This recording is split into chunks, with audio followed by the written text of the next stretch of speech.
chicos, vamos a platicar sobre un tema muy interesante que puede llegar a ser muy complejo, pero no es el propósito de la materia que acomplejemos esto, sino verlo desde el punto de vista básico. Y de hecho estamos trabajando en la carrera de medicina en el módulo sistema inmunitario para que ustedes tengan la posibilidad de tener una materia en donde se profundicen más estos temas, ¿sale? Entonces, la labor de hoy va a ser cómo hacerlo un poco más sencillo. Y yo creo que se logrará. Pero si no se logra, de todas maneras, las dudas las revisamos en nuestra sesión en vivo, en la siguiente clase, ¿sale? Bueno, entonces, vamos a ponernos primero en el contexto, en cómo voy a explicar este tema. Entonces, primero, este proceso es el link entre la respuesta inmune innata y la respuesta inmune adaptativa. Entonces ya hemos descrito todos los mecanismos que intervienen desde las barreras inmunológicas, células del sistema inmune innato, mecanismos de reconocimiento del sistema inmune innato, y esto es el link con la respuesta inmune adaptativa.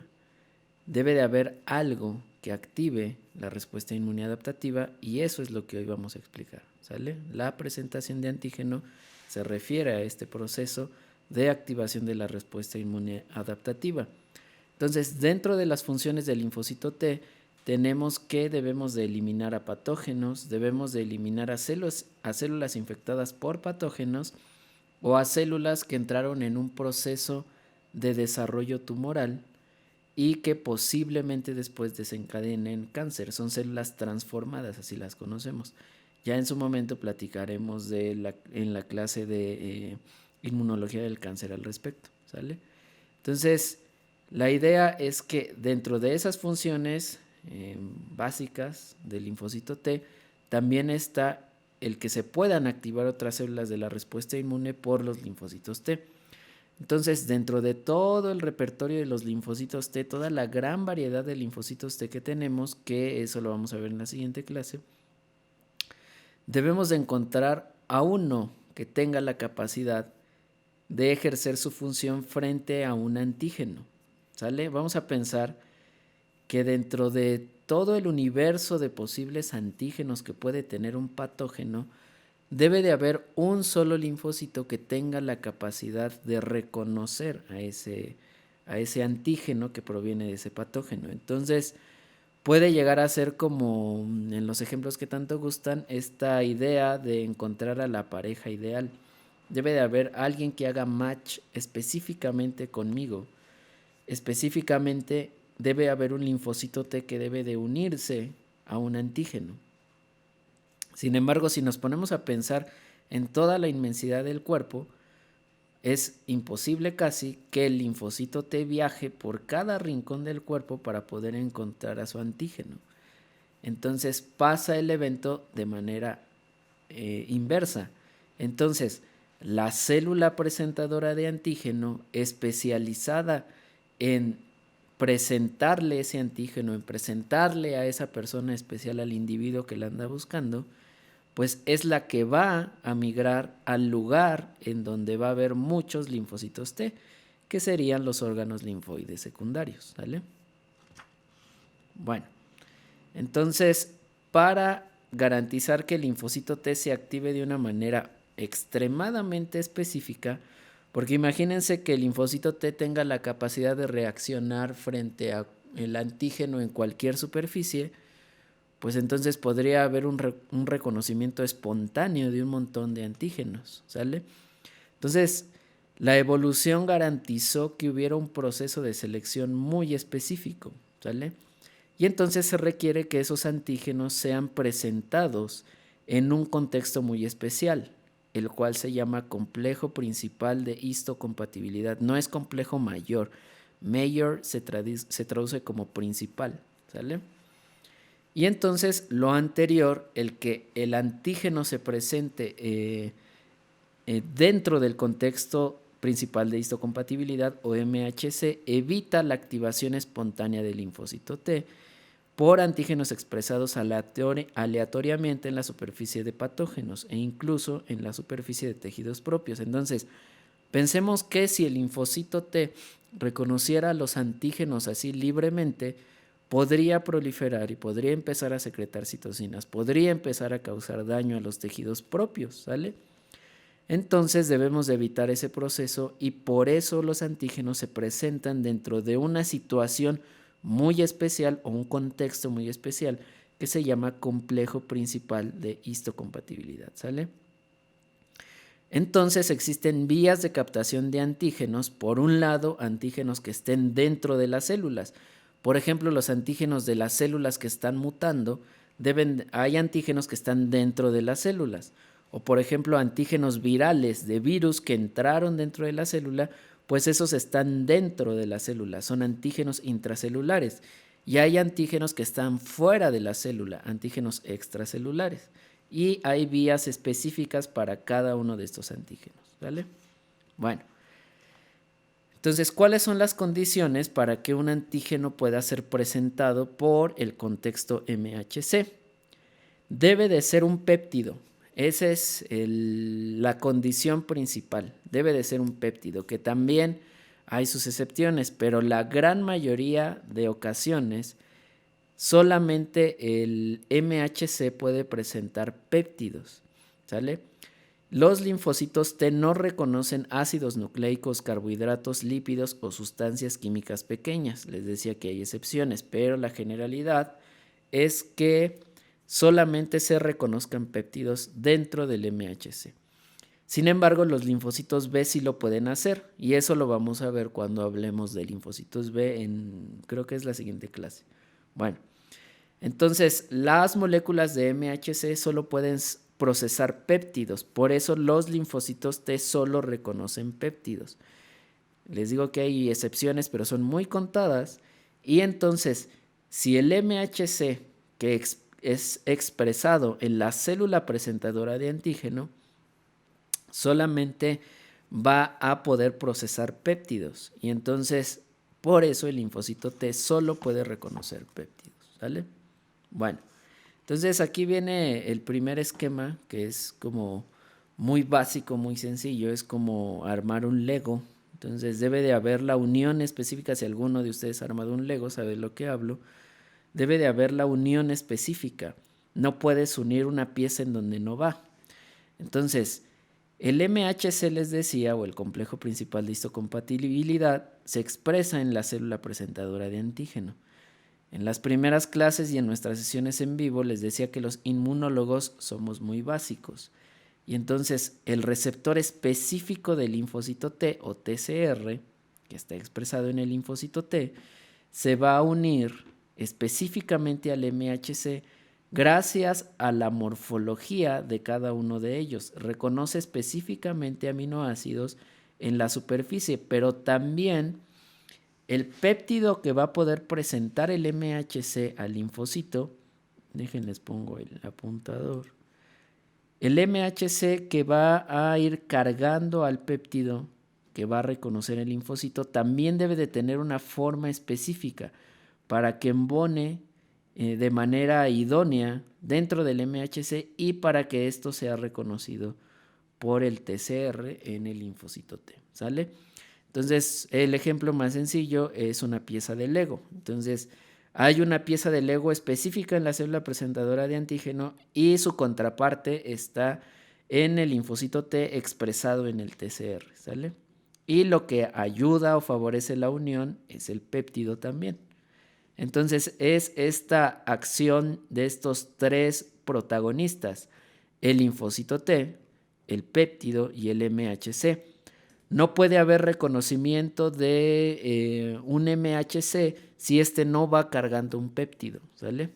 Bueno, entonces ya hablamos de las generalidades y ahora vamos a hablar un poco de qué es una célula presentadora de antígeno, que ya hemos hablado mucho en la clase cuando empezamos a hablar de las células de la respuesta inmune en la primera sesión, también cuando sus compañeros empezaron a hablar un poco de los procesos de desarrollo de la respuesta inmune innata también se habla de células presentadoras de antígeno.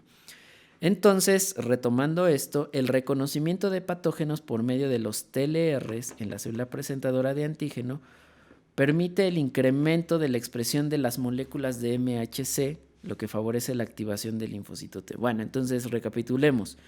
Una célula presentadora de antígeno de manera nativa va a tener muchos TLRs. Estos TLRs reconocen patrones generales de los patógenos.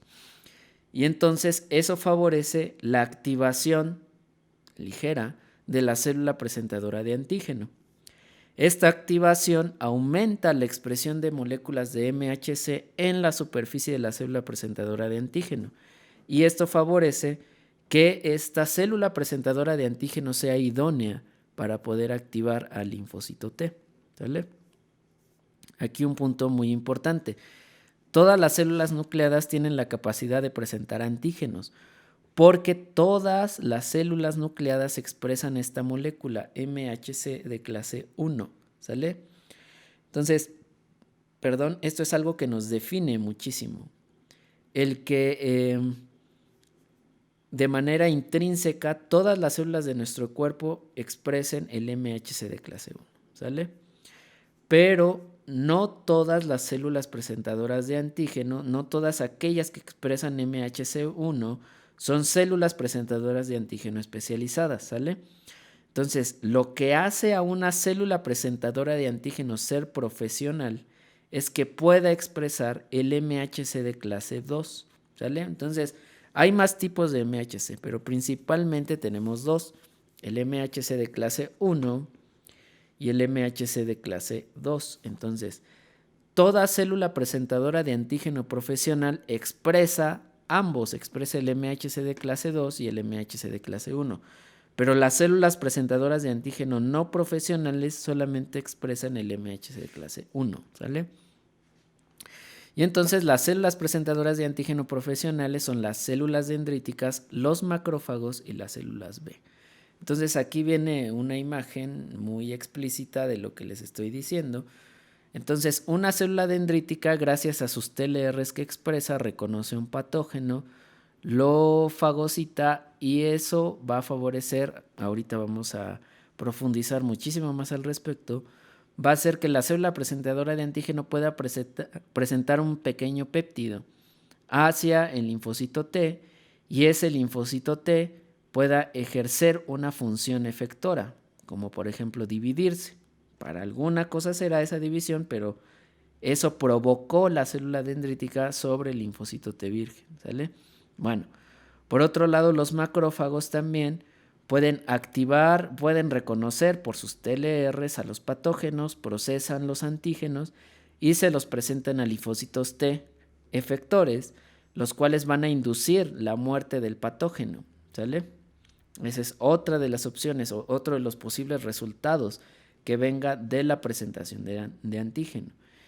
Y otra opción con los linfocitos B es que el linfocito B va a reconocer regiones específicas de los antígenos y esas regiones específicas van a favorecer la endocitosis del antígeno, del patógeno que ustedes quieran. Eso favorece la activación del linfocito T y ese linfocito T secreta moléculas, citocinas, ya lo sabemos, que van a favorecer la diferenciación del linfocito B hacia una célula plasmática que va a producir anticuerpos. Entonces, recapitulando, estas células presentadoras de antígeno profesionales tienen la capacidad de inducir la proliferación de linfocitos T, inducir la muerte celular de un patógeno o la diferenciación del linfocito B en célula plasmática para que produzca anticuerpos, ¿sale? Entonces, pues ya saben que a mí me encanta ponerles tablas.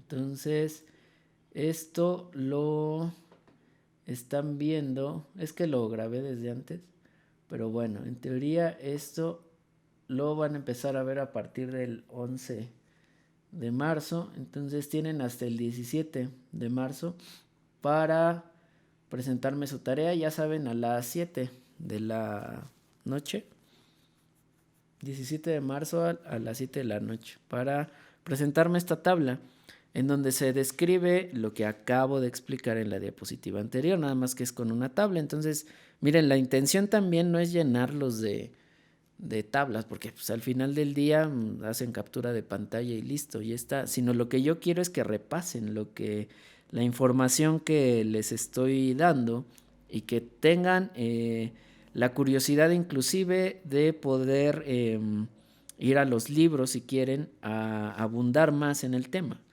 Pero yo creo que con que tengan claro el funcionamiento de esta tabla, sin problema podrían explicar los procesos iniciales de la presentación de antígenos, ¿sale?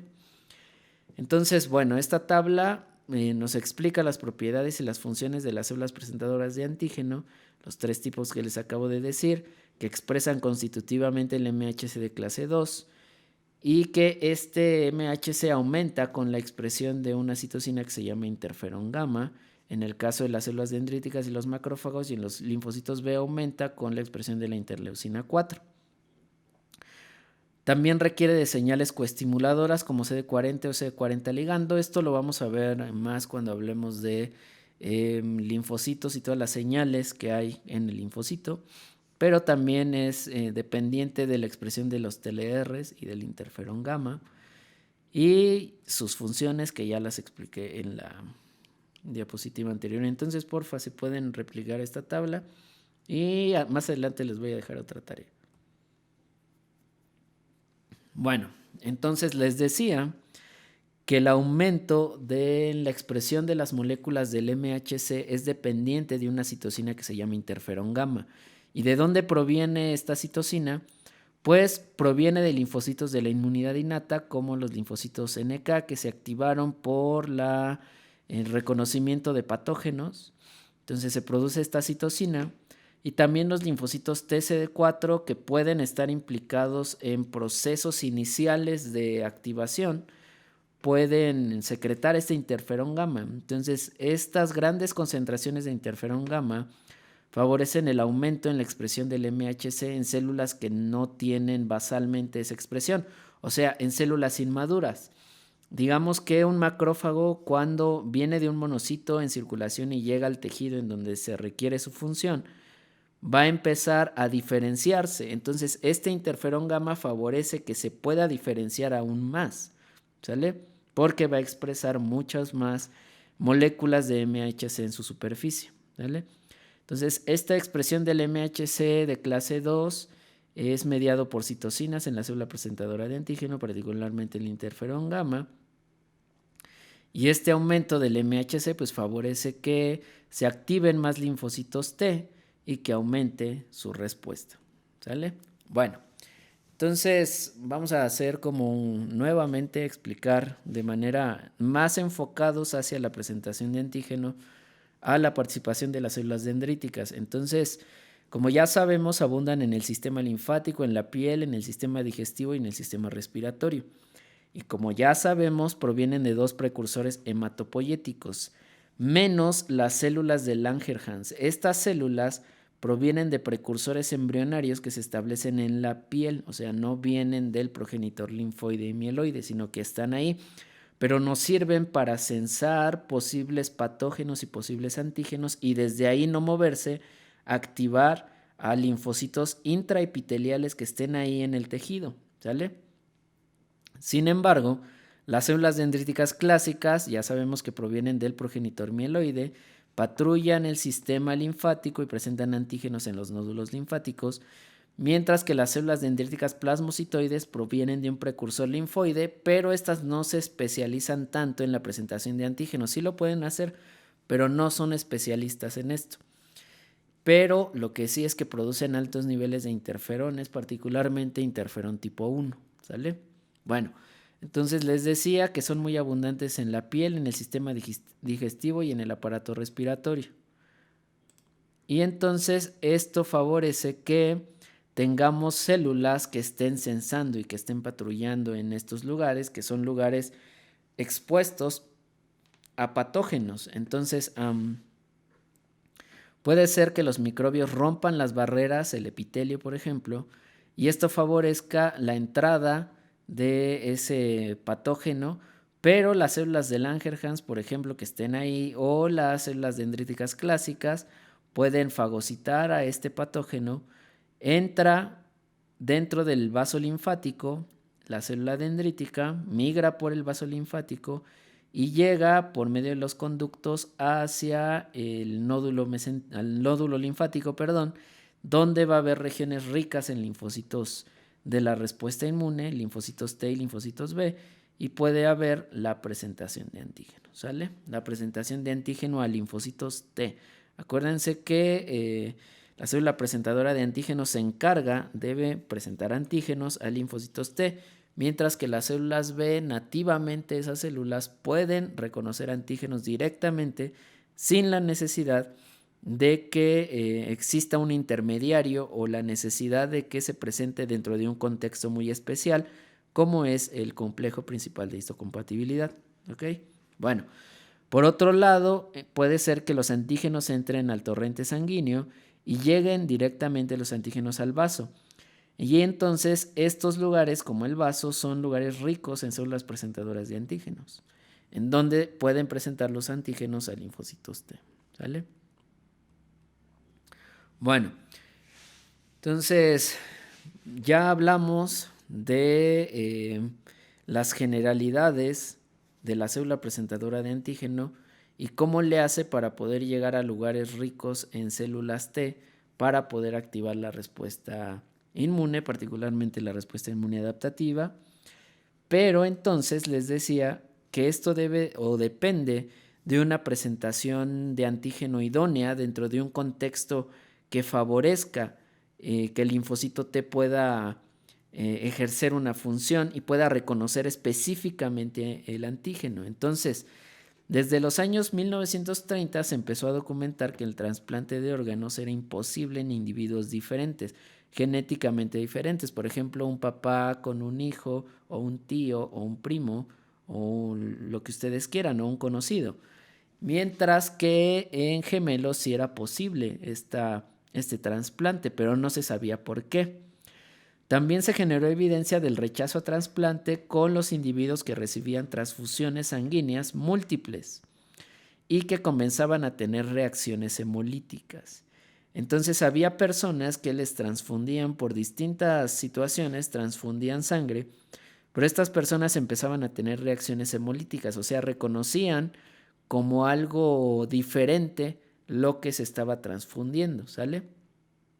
Otro ejemplo es que las mujeres que ya habían tenido hijos previamente y que se volvían a embarazar, rechazaban a sus productos por causa del reconocimiento de células sanguíneas de sus parejas. Entonces, no se sabía por qué ocurría este proceso. Sin embargo, ya con estudios muy específicos con ratones, se llegó a la conclusión de que aquellos ratones que son idénticos genéticamente y se les llamó ratones ingénicos, no pueden rechazar el trasplante de órganos, por ejemplo, porque hay un locus, un lugar en el genoma específico que se encarga de controlar estos procesos. Entonces, en el ratón ese lugar se encontró en el cromosoma 17 y se le denominó región 2 o región H2. Posteriormente en humanos se demostró lo mismo, que estos fenómenos de histocompatibilidad son consecuencia de genes HLA, así se conoce en humanos, antígenos leucocitarios humanos, así se traduce, pero HLA y MHC son sinónimos. Sin embargo, si en algún momento ustedes llegan a escuchar el término HLA, eso se refiere al MHC de humanos, ¿sale? Entonces, este proceso de poder aceptar o no un trasplante es dependiente de una región específica en el genoma. Eso es lo que quiere decir esta diapositiva, ¿sale?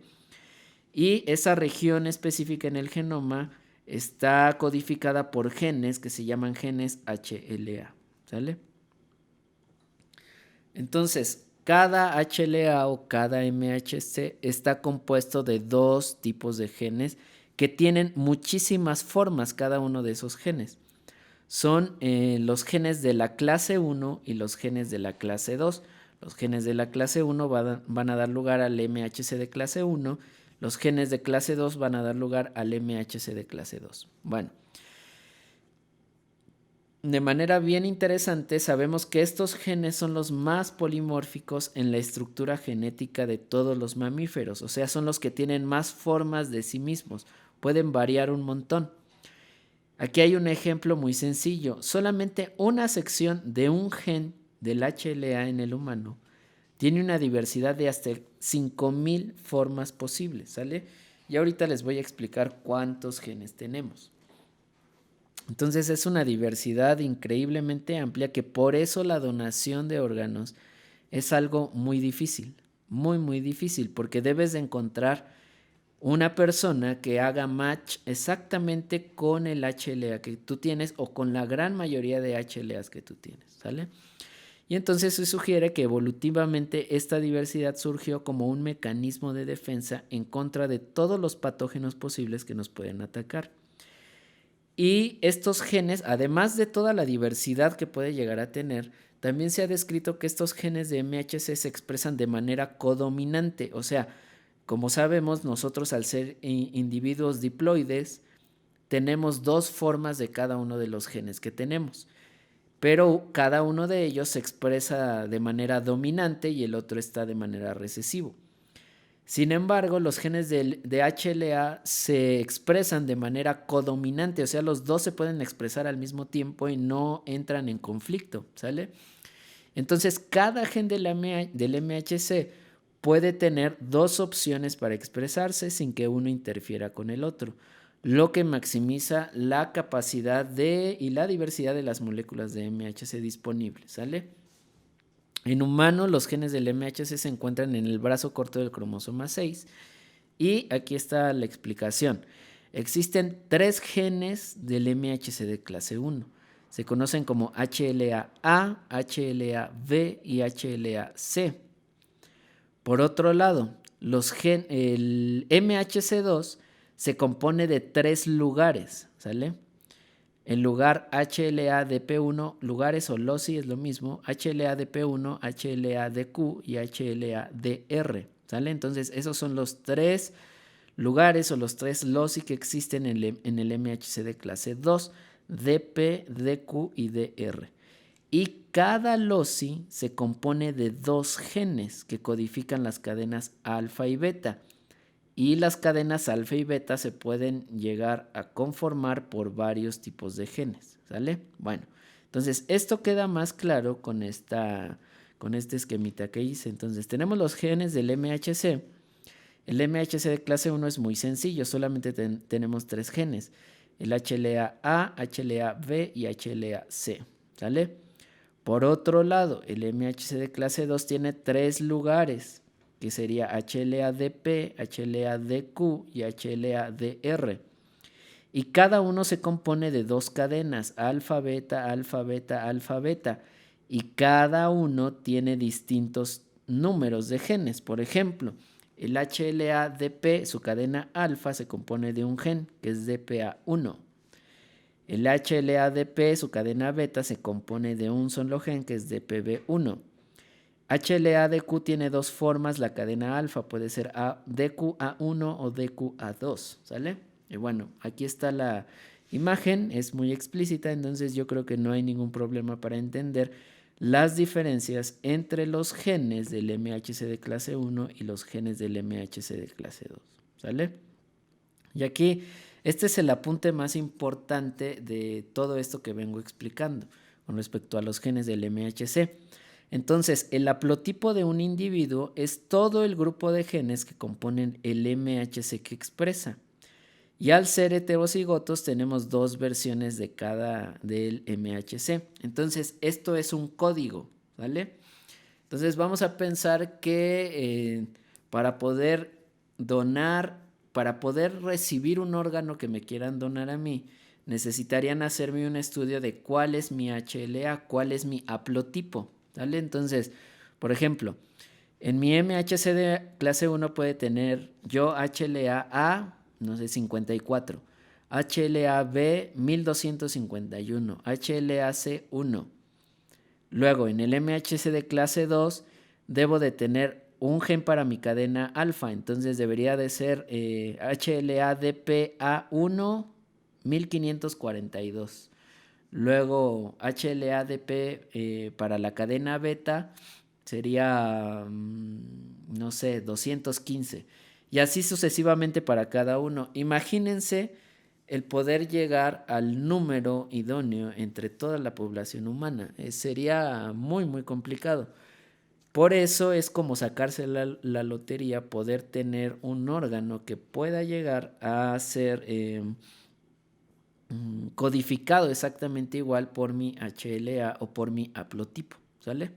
Espero que haya sido lo suficientemente claro con esta diapositiva, si no, lo explico en nuestra sesión en vivo, ¿sale? Bueno, entonces, ¿cuáles son las propiedades generales de las moléculas de MHC? Entonces, cada molécula de MHC de clase 1 o 2 tiene una hendidura extracelular de unión al péptido con dominios de tipo inmunoglobulina, o sea, son espacios que están fuera de la célula, que tienen una hendidura específica para que ahí embone el péptido, y además esos tienen dominios que son como loops, que se llaman dominios tipo inmunoglobulina. Con la siguiente diapositiva esto va a quedar más claro, ¿vale? También tiene dominios transmembranales, o sea, lo que favorece su unión a través de la membrana, y una señal intracelular que son dominios citoplasmáticos, ¿vale? También el MHC de clase 1 se compone de una cadena polipeptídica codificada por el MHC, la cadena alfa, y por una cadena no codificada por el MHC, la cadena beta. Esto va a quedar más claro, ¿sale? Entonces, bueno, resumiendo, el MHC de clase 1 tiene una cadena alfa y una cadena beta. La cadena alfa está compuesta por los genes que describí en la diapositiva pasada. La cadena beta no está relacionada con los genes que expliqué en la diapositiva pasada, ¿vale? Por otro lado, el MHC de clase 2 se compone de dos cadenas polipeptídicas que se codifican por los genes alfa y beta, como lo dije en la diapositiva pasada. Entonces, una cadena está codificada por los genes alfa, otra cadena por los genes beta. Es el conjunto de los genes alfa y el conjunto de los genes beta los que nos va a dar lugar a cada una de estas cadenas del MHC de clase 2. Sin embargo, a pesar de sus diferencias estructurales que pueden parecer, que pueden decir, no, pues son moléculas muy distintas, el MHC de clase 1 y 2, no, se parecen un montón, ¿sale? Entonces, en su estructura tridimensional son moléculas muy similares. Y además también deben de tener pequeños dominios que no sean muy polimórficos, que favorezcan la unión de las moléculas CD4 y de las moléculas CD8 de los linfocitos T, ¿sale? Bueno, entonces, nada más para recapitular, el MHC de clase 1, entonces su cadena alfa se compone por los genes HLA, A, B y C, mientras que la cadena beta no está codificada por el MHC, ¿sale? O por estas cadenas polimórficas. También el MHC de clase 2 tiene cadenas alfa y beta que están codificadas por los distintos genes. Entonces la acumulación de cadenas alfa nos va a dar lugar, y de los genes alfa, nos va a dar lugar a una cadena alfa. La acumulación de los genes beta y de las cadenas beta nos va a dar lugar a una cadena beta que va a estar en la superficie de la célula presentadora de antígeno. Bueno, entonces ya aquí está la imagen, a la imagen que quería llegar. Entonces aquí tenemos el MHC de clase 1, en donde podemos ver que tiene una región donde se va a unir el péptido y está compuesto de tres cadenas alfa, alfa 1, alfa 2 y alfa 3, codificadas por los tres genes que codifican las cadenas del MHC de clase 1, que son regiones polimórficas, o sea, estas regiones son las que varían mucho, que hay muchas formas de cada uno de estas cadenas, ¿sale? Y por otro lado, la cadena beta, que se llama cadena beta 2 microglobulina, es una cadena que no es polimórfica y que no está codificada por los genes del MHC de clase 1. Sin embargo, esto le da estabilidad a esta cadena, ¿sale?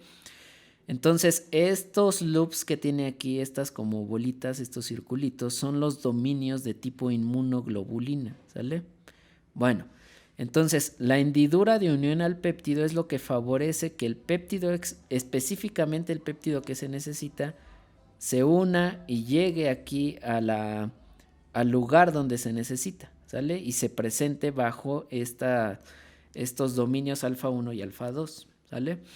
Y también entre la cadena beta 2 microglobulina y la cadena alfa 3 existe una región no polimórfica que son sitios de unión a las moléculas de los linfocitos T, ¿sale? Entonces aquí va un pequeño spoiler. Resulta que el linfocito TCD8 solamente se puede unir al MHC de clase 1, ¿sale?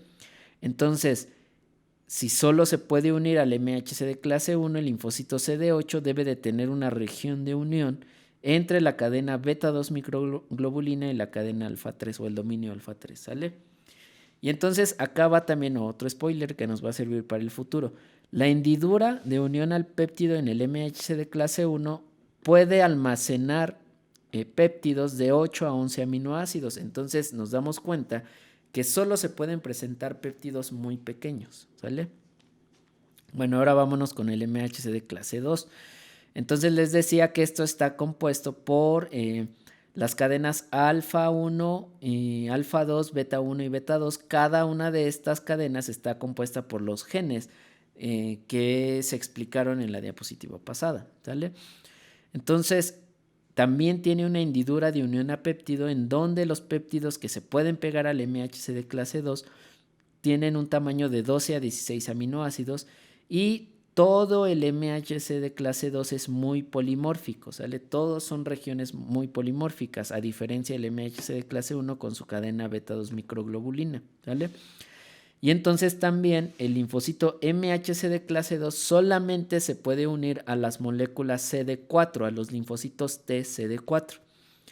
Entonces el MHC de clase 2 debe de tener un sitio en donde se pueda unir específicamente a la molécula CD4, ¿sale? Bueno, entonces, ¿cuáles son las vías de procesamiento de antígeno? Entonces existen dos vías de procesamiento de antígeno. Y estos mecanismos de procesamiento de antígeno están diseñados para generar péptidos con las características que necesitan las moléculas del MHC de clase 1 y MHC de clase 2. Ya les dije una de estas características. El MHC de clase 1 solamente acepta péptidos entre 8 a 11 aminoácidos. El MHC de clase 2 acepta péptidos de 12 a 16 aminoácidos, ¿sale? Entonces, debe de haber mecanismos que nos provean estos péptidos, ¿sale? Y además, la unión del péptido a su MHC se hace antes de que se localice en la superficie de la célula. O sea, mientras está dentro de la célula, ocurre este proceso de unión del péptido a su MHC respectivo. Y es necesario que el péptido se ensamble en el MHC para darle estabilidad al MHC y ahorita vamos a saber por qué, ¿sale? Además, los antígenos de proteínas expresados en el citoplasma son procesados por el MHC de clase 1 y presentados al linfocito CD8, como ya les dije. Entonces, los antígenos que están dentro de la célula o antígenos endógenos o antígenos intracelulares son procesados por el MHC de clase 1 y presentados al linfocito CD8. Mientras que antígenos exógenos, antígenos extracelulares o antígenos captados desde afuera de la célula se interiorizan por vesículas en la célula presentadora de antígeno, son procesados por el MHC de clase 2 y presentados al linfocito CD4. Entonces, aquí va como una regla, que hay excepciones, pero va la regla. Entonces, los antígenos endógenos se procesan por la vía del MHC de clase 1 al linfocito CD8. Los antígenos exógenos o extracelulares se procesan por el MHC de clase 2 y se presentan al linfocito CD4. Y ahorita vamos a ver la excepción a esto también. Bueno, entonces, tarea número 2. Entonces, quiero que hagan esta tabla en donde se comparan las características de las dos vías de la clase 1 y de la clase 2 del MHC y las características generales de cada una de ellas, ¿sale? Que ya las expliqué en Esto y que los detalles que hace falta explicar los voy a explicar a continuación. Entonces, 2 cosas tienen que presentar para el miércoles 17 a las 7 de la noche, son 2 tablas.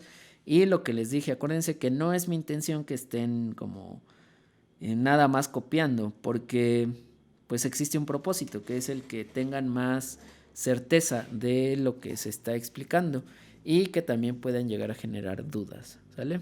Bueno, entonces ya vámonos un poquito más a detalle, ya casi termino. Entonces tenemos proteínas que están dentro de la célula, proteínas citosólicas, pueden ser proteínas provenientes inclusive de células transformadas o células que ya se necesitan eliminar. Entonces estas proteínas tienen un marcaje, ahorita les digo, y ese marcaje favorece su unión a un lugar que es un lugar que recorta proteínas en péptidos, que se llama proteosoma. Bueno, entonces este proteasoma lo que hace es generar péptidos en el citosol, los cuales van a pasar hacia el retículo endoplásmico por una proteína que se llama TAP. Ahorita vamos a eso. Y eso favorece la unión del péptido al MHC de clase 1 que está en el retículo endoplásmico. Después va a salir por una vesícula hacia el exterior y va a poder presentar ese antígeno al linfocito CD8. Entonces esa es la vía de la clase del MHC de clase 1, la vía del MHC de clase 1. Por otro lado, la endocitosis de proteínas extracelulares en endosomas nos va a favorecer la degradación en endosomas tardíos de los péptidos de esta proteína. Y por otro lado, en el retículo endoplásmico rugoso, lo que va a hacer es la formación del MHC de clase 2. Para darle estabilidad a este MHC de clase 2, existe una cadena invariante, ¿sale? Entonces, esta cadena invariante en cierto momento se degrada, ahorita vamos a eso, y entonces esa degradación favorece la unión del péptido hacia el MHC de clase 2. Entonces, esto a su vez favorece la presentación de este antígeno al linfocito TCD4. Entonces, esta sería la vía de la clase 2 del MHC, ¿sale? Bueno, entonces, la vía endógena se requiere porque hay péptidos que se deben presentar a través de esta vía y estos péptidos, como les decía, provienen del citoplasma, ¿sale? O están en el citoplasma o llegaron al citoplasma, ya sea de patógenos, de virus, bacterias, de protozoarios intracelulares o de antígenos proteínicos propios de células transformadas, de células cancerígenas, de células que se tienen que eliminar. Entonces, esos antígenos pensemos que están dentro de la célula en el citoplasma. Entonces, el mecanismo principal de obtención de péptidos, como ya les decía, es la proteólisis por el proteosoma, que es un complejo cilíndrico. Su función basal es la degradación de proteínas mal plegadas. Eso es lo primero, pero también puede degradar proteínas que se necesitan eliminar. Pero ¿cómo pasa esto? Pues debe de haber una señal para que la proteína deba de ser degradada. Y entonces aquí interviene un péptido que se llama ubiquitina. Esta ubiquitina marca todas aquellas proteínas, péptidos que necesitan ser degradados por el proteosoma, ¿sale? Entonces, los péptidos obtenidos por el proteosoma son transportados hacia el retículo endoplásmico por una molécula que se llama transportador asociado al procesamiento de antígeno o TAP. Y esta molécula transporta eficientemente desde el citosol hacia el retículo endoplásmico péptidos de 8 a 16 aminoácidos, ¿sale? También existe otra proteína que se llama tapacina, la cual está unida a la proteína TAP y eso favorece la atracción de moléculas del MHC de clase 1 recién sintetizadas, que mantiene la unión de TAP, la tapacina, con esta molécula del MHC de clase 1 recién sintetizada. Pero además también existe una aminopeptidasa llamada ERAP que está dentro del retículo endoplásmico y que puede llegar a recortar de una manera más específica el péptido que se tenga que presentar. Puede ser que el proteosoma no haya degradado o no nos haya generado el péptido que nosotros queríamos, pero ERAP lo que hace es darle todavía una recortadita extra, ¿sale? Entonces aquí viene la imagen para ejemplificar todo lo que acabo de decir. Entonces tenemos a la proteína que fue sintetizada ya sea por un virus en el citoplasma o por un patógeno intracelular o por una célula transformada, ¿sale? Entonces se genera esta proteína y esa proteína se marca con ubiquitina. Eso favorece el reconocimiento por el proteosoma, el cual degrada a esta proteína en péptidos, ¿sale? Estos péptidos entran al retículo endoplásmico por medio de la proteína TAP. Bueno, la proteína TAP tiene una pequeña proteína al lado que se llama tapacina, la cual les decía que tiene la capacidad de unir moléculas del MHC de clase 1 recién sintetizados, pero bueno, en el retículo endoplásmico, ya que se sintetizó la molécula de la cadena alfa del MHC de clase 1, debe de tener una proteína chaperona que le da estabilidad durante este momento de síntesis.